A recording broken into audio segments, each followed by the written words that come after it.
You're driving down the freeway. Say it's the 101 or the 405 or the 5, very busy freeways. And all of a sudden, traffic comes to a stop. Well, you do the safe thing. You put your foot on the brake and you're able to stop behind the car in front of you.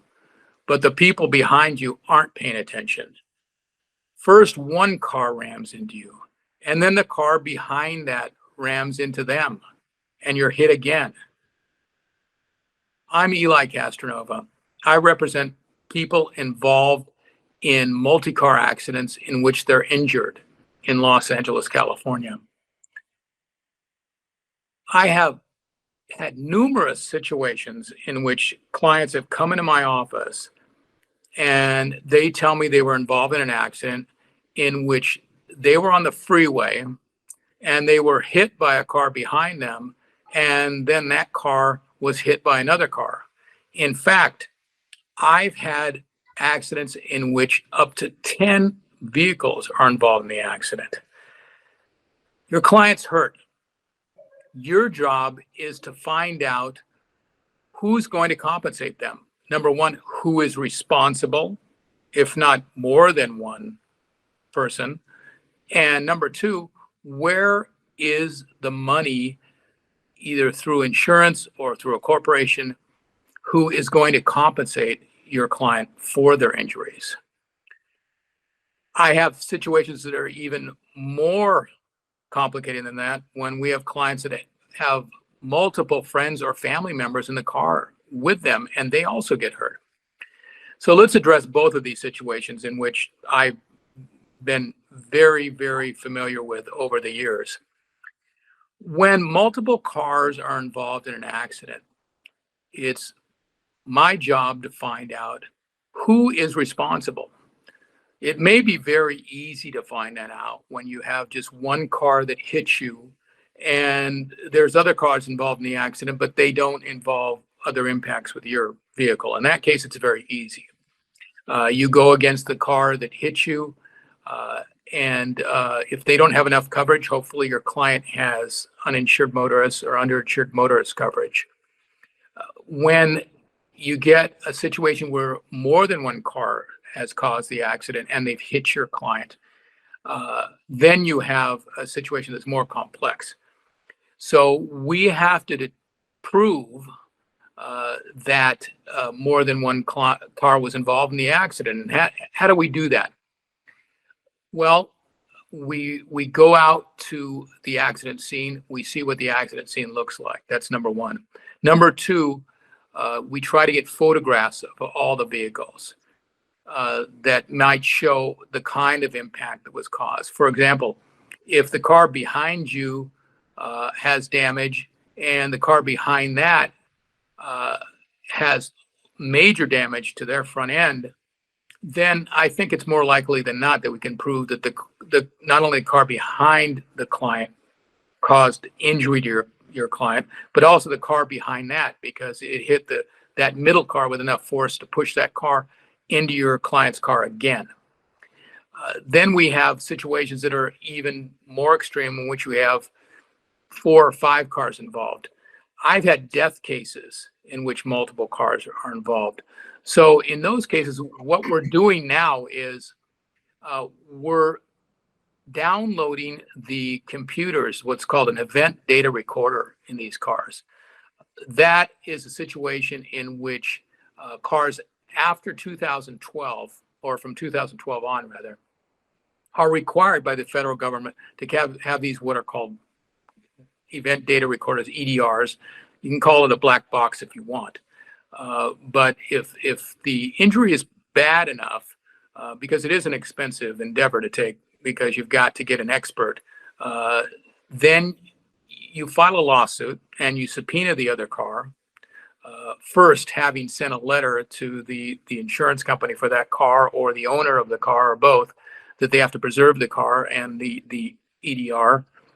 And then the information from that EDR is downloaded, and that can tell you a lot of things. It can tell you speeds of vehicles, how they stopped, how they changed direction, the force of the impact. So these are very important. in determining which cars are at fault. So it doesn't start and stop with just talking to your client about what they felt. It's important if they felt more than one impact, obviously, but we have to get the police report. We have to look at the damage to the cars. If the case warrants it, we get an accident expert and we get access to these EDRs and we download the data. The other situation that I talked about is when you have multiple clients in the car, what do? Well, first of all, you have to determine whether or not there's a conflict of interest in representing all of them.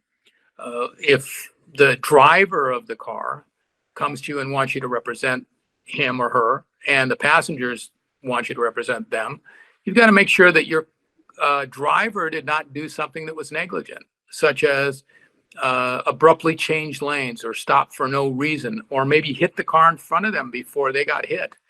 If that happened, you could have a situation where you have a conflict of interest. You cannot represent everybody. You have to make sure ethically as an attorney that you represent the best of their interests. And if they have potential cases against the driver, you cannot represent all of them. But also, even if there may not be a actual conflict of interest, there may be a potential conflict of interest. Well, what do I mean by that? You have a situation in which maybe there's not a heck of a lot of insurance coverage. Maybe the car behind you, or if there's more than one car involved, the car behind that, don't have insurance coverage or don't have a lot of insurance coverage. Well, it's difficult to represent all clients because they may have different kinds of injuries. So if you have a small insurance policy, there may come a time where you have to divide that policy up and you have to determine what is fair to each client. So what we do in those cases in which there's a potential conflict of interest, we have the clients sign a conflict waiver. We tell them, look, we don't think there's a conflict right now, but there might be. And if there's not a lot of coverage and we have to divide it up, we're going to talk to all of you about this beforehand, and we're going to make it a situation in which everybody's happy with the portion of the insurance policy they get, and that they feel that they've been represented fairly. I've had situations, and it doesn't happen too often, but I've had situations in which we have to get a mediator involved to represent to decide what is fair for each client. And if we have to do that, obviously that's a payment that comes from the settlement. So we don't want to have to do that because it's kind of expensive. But I've had situations in the past, not too much, as I said, in which we've had to get a mediator who decides what's fair for each client. But the best thing to do is at the initial start of the case that if you have multiple clients, your driver is not at fault, even partially, and that there is no potential conflict later on when the case happens. Obviously, if you've got multi-million-dollar coverages, you don't have that problem. It's when you have the smaller coverages, the $30,000, the $50,000, $60,000, and you've got 4 or 5 clients, then you have a potential conflict, and you have to deal with it and deal with it right away, because that's what you have to do to be fair to your clients. And that's what we do in every case like this. Hi there. I am an AI avatar reading a real Google review by Amanda Ferrer. After our family got into an accident caused by a drunk driver, attorney Elia Castranova and his office helped us get through that terrible time. They were very informative and worked quickly with all parties for resolution. Attorney Castranova was great working with my son and daughter. He was easy to talk with and treated us with kindness and respect throughout the entire process. We would definitely recommend him. Thanks for your review, Amanda Ferrer. It's appreciated. Elia Castranova is an excellent attorney who truly has his client's best interest at heart. He is easy to talk to and made me feel comfortable from the start.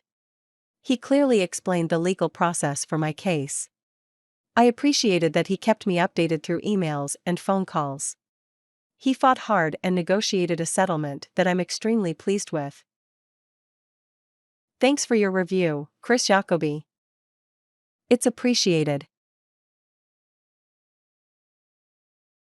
Eli J. Castranova is an excellent wrongful death lawyer. He is very professional and dedicated to his clients. He has a great success rate and is very knowledgeable about the law. Thanks for your review, Amina Bolem. It's appreciated. Elia and his team are knowledgeable and experienced, and they're also very friendly and easy to work with. Mr. Castranova was nothing less than a blessing. Going to court in pain is stressful beyond belief. But not only did he ensure I was comfortable, he did everything in his power to fight for my case. Best attorney around. Hands down. Thanks for your review, Lionel Coleman. It's appreciated.